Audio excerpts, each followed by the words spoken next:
બે દિવસ પહેલા મળેલા મનપાના જનરલ બોર્ડમાં ભ્રષ્ટાચાર અને ભેદભાવ ખુલવાના ડરથી જનરલ બોર્ડમાં બોલવા ન દઈ અને બોર્ડ બહાર મોકલી દેવાનો હુકમ નિયમ વિરુદ્ધ હોવાની ફરિયાદ વિપક્ષી નેતા વસરામભાઈ સાગઠિયાએ કરી છે।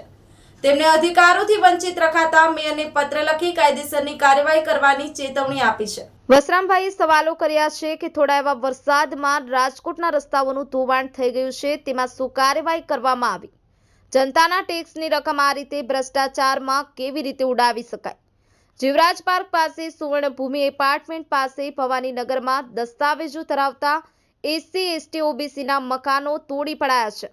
પ્રેમ મંદિર પાસે નાના મોવા સર્વે નંબર 123ના પ્લોટ નંબર 288માં એક પણ મકાન નથી। ખોટા મકાનો બતાવી કોર્પોરેશનની કરોડોની જમીન બિલ્ડરોને આપી દેવાનું મોટું કૌભાંડ થયેલ છે અને ડોક્ટર આંબેડકરની પ્રતિમા હટાવવા બદલ કોઈ કાર્યવાહી થઈ નથી।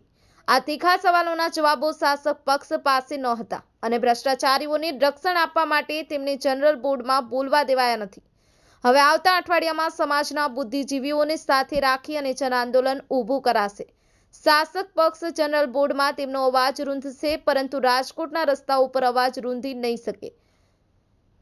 બીપીએમસી કે જીપીએમસીના કયા નિયમ મુજબ માર્શલ દ્વારા બહાર કાઢવામાં આવ્યો તેનો જવાબ નહીં આપે તો મેયર ઉપર કાયદેસર કાર્યવાહી કરીશું તેવું તેમને પત્ર લખી જણાવી દીધું છે।